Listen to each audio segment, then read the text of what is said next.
the Lakers will be out one of their guards for an extended period of time, and we're going to see how much the Lakers scale bigger because of it. What's good, y'all, and welcome to another Lakers Digest video. I'm your host, Okechi Apakama, and we've got plenty to talk about today because there's a huge update, guys, and I gotta catch you guys up to speed on that. So, let's jump straight into it, guys. Gabe Vincent will miss more time. So, this just recently just came down. Unfortunately, Gabe Vincent is going to miss 2 weeks, it seems like. 2 weeks due to a left knee infusion. This is swelling within the knee. So this happens when a lot of fluids sort of like get into the knee, and so like they have to stick a needle in there and drain it out. So it seems like Gabe Vincent is going to be out for 2 weeks, and it's going to be like a 2 week period where he's out for 2 weeks and then reevaluate him 2 weeks and then see where he can come back to play and stuff like that. But unfortunately, Gabe Vincent is going to miss some time here, and the Lakers sort of don't need that because this is another player within the rotation that is going to be out because they've already been out with Rui Hachimora, who just put in concussion protocol, and they've been out with Jared Vanderbilt and Jalen Hood-Schifino, and then also add Taurean Prince to the list as he had knee soreness and missed the Clippers games. So we'll see about how his availability will be for the weekend and on this upcoming road trip. But we're out without Gabe Vincent, which I think is a very vital part here. I know a lot of Laker fans don't think that just because how poorly he's been shooting at the offensive end, especially he's been shooting 7%. I believe he's only made 2 or like 1 3-pointers on the season, which is kind of insane to think about. But Gabe Vincent has been a steady in hand, especially on the defensive end, as he's been a guy that's been closing out games for the Los Angeles Lakers and sort of like filling in those minutes where we kind of needed, especially with Austin Reaves struggling in the early parts of the season. But it seems like that the Lakers are going to have to go in a different direction, and I think they're going to be scaling to different players, different size players, and one of them who played really well in the Clippers game is Cam Reddish. Cam Reddish really played extremely well.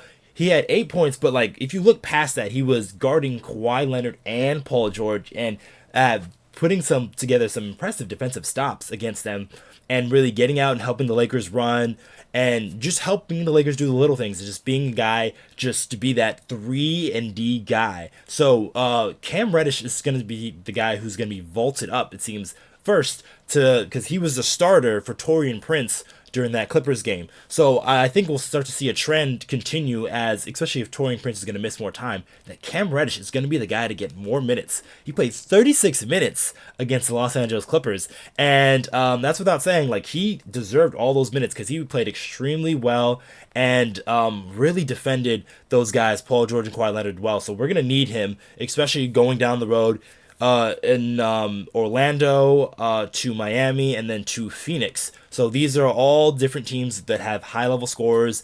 Orlando, they've got Franz Wagner. Miami, they've got Jimmy Butler. And then in Phoenix, they got KD and Devin Booker. So Cam Reddish is going to be run through the gauntlet. But luckily, he's going to have some help with that as well, as Max Christie has been another guy, has been really shown out with these extra minutes that he's been given to by Darvin Ham.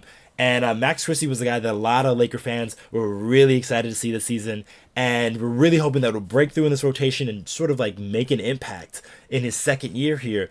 And Max Christie really showed in that Clipper game that he is up to the task, as he didn't shoot super particularly well, but I think that's going to improve as he figures out where his shots are going to be and sort of like where his minutes are going to be playing. Because like that was his first game where he played real minutes in the NBA season, and he actually really helped the Lakers because Max Christie has a skill that I've been just harping on this whole season that other Laker guards do not have, and it's rebounding. Max Christie is the Lakers' best guard rebounder, and we're going to need that, especially how poor rebounding can be when Anthony Davis is guarding perimeter or he's not around the paint. So you're going to need your guys and rookies to get those rebounds and start pushing the pace, because when the Lakers are running on the fast break, that is when they're on their best. And sort of all these things kind of like it's just pushing me towards the next topic here, and that's the Lakers have been moving towards bigger lineups.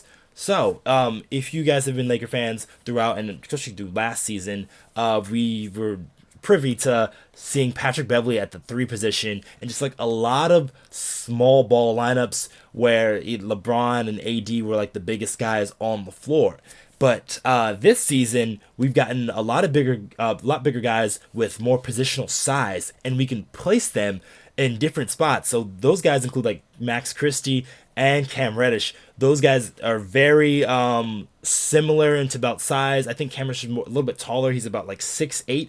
Max Christie's about 6'6", but he's got long arms, long limbs, and that really helps the Lakers, especially when they're playing at the two guard spot, because this means they're able to show that size and really help the Lakers not only on the boards but also in the passing lanes, on the defensive end, and just different aspects of the game with that length. It really helps the Lakers sort of like get out and run, get those steals and blocks, because the team last year almost had a double, in last game, had a double in blocks and steals, as they were really getting after it on the defensive end. So having guys like Reddish and Christie is really going to improve that, and I think you push that even further as you go up, as the Lakers, they were experimenting with different lineups, especially during that Clipper game, as they went with a lineup with Max Christie, Austin Reaves, and then at the other spots it was AD, Christian Wood, and Jackson Hayes. So they've been scaling a lot bigger recently. This also has to do with Vanderbilt and Hachimura missing time. But them scaling bigger has actually helped the Lakers, as the Lakers lineup with Christian Wood in it specifically has been one of their best lineups, as Christian Wood next to LeBron James and AD has been really beneficial for the Lakers, as AD's been a guy who's been able to be that Swiss Army knife on defense, be able to guard multiple positions. And this only works just because of how good Anthony Davis truly is. They were playing him at that small forward position, and they had him guarding Kawhi Leonard during that Clipper game. And that is a matchup that really helps the Lakers, because Kawhi Leonard is a guy that loves to shoot over the top of guys. And that's really hard to do when it's Anthony Davis or Christian Wood or even Jackson Hayes. So the Lakers being able to mix and match some of these different lineups and have these bigger sort of guys in there really helps shrink that floor defensively, and helps the Lakers able to switch sometimes as well, because Hayes and Christian Wood has shown the ability that they can switch on the perimeter and guard some of these bigger wing players, which is what the Lakers have needed, especially with Vando out. So the Lakers scaling bigger has sort of been the theme this early parts of the season, and we'll see if Darvin Ham continues to go this route, because the Lakers scaling bigger really helps them in all aspects, especially in that rebounding. And it was captivated off with Christian Wood the other day, getting that putback dunk to seal the game. So the Lakers really want to try to use this a lot more and try to utilize this, because if we actually look at the stats here at Christian Wood's past 4 games, and don't look at the points here, just look at the rebounds, as he had 10, 5, 9, and 11. Excuse the 5 because that was a game that he didn't play too much, but the 10, 9, and 11 has been really beneficial for the Lakers, and he's been one of the leading rebounders off the bench. Christian Wood has been in the NBA. So his skills has been utilized tremendously for the Lakers, especially closing out possessions and not giving teams second chance points, because that's been the Lakers' Achilles heel early on this season, and also Achilles heel just in the past 2 years, as they didn't have very good rebounders to contest with size along to go with Anthony Davis. So having Christian Wood be able to scale up and do these things really helps shore up the Lakers on that defensive end. And I'm just really excited to see sort of like where these go and where these big lineups go, and how well Max Christie and Cam Reddish can continue to play, because the Lakers are going to need them here during this next 2-week period, especially without Jared Vanderbilt, Rui Hachimura in concussion protocol. He's gonna miss at least a week with that, just because concussion protocol I think takes 7 days, and then also Gabe Vincent being out for 2 weeks. But that's gonna be it for this video, guys, and just make sure you guys subscribe to the video, and there's gonna be a lot more things coming out, guys, because we are on the prowl, guys. The season is rolling here, and we're just trying to get you these videos fast and furious, guys. But thanks for watching Lakers Digest. I've been your host, Okechi Apakama, and I'll catch you guys next time.